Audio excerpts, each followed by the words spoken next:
What was the mold you were trying to fit? Eminem was a very big rapper. He's one of the biggest rappers of all time. And I was in college and I'm watching all like these, at the time, these frat guys, but they loved hip hop. And I don't think they had anyone who spoke to their life. So I wanted a kid who could speak to college life who had the skills to be credible within the world of hip hop. Why did you think you could find talent? Did you believe? Ignorance. Ignorance. I'm Okay. telling you, every aspect of my life, if we talked about every little thing that I've been in, you said earlier, I've been in all these different things, and probably your listeners have no idea what the hell I am. So they're like, what is he talking about? But every time I put myself in that next arena, it's this why not me? I had no right contacting Asher on MySpace. I mean, at that point, I could say, okay, I came from So So Def. I was the youngest vice president music because of Jermaine. When I was at So So Def, I was 20 years old.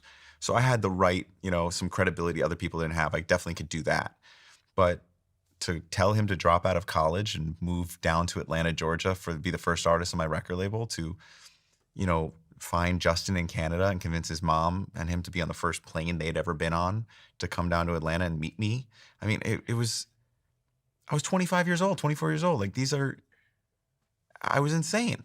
like, So interesting. When we talk about belief, we ask if, Scooter, did you have belief? But in your case, you had the lack of limiting beliefs, which shows up the same as having belief. Yeah, There was just like nothing. It wasn't even because I was so driven by also the fear that I wouldn't be enough that back then I would have lied.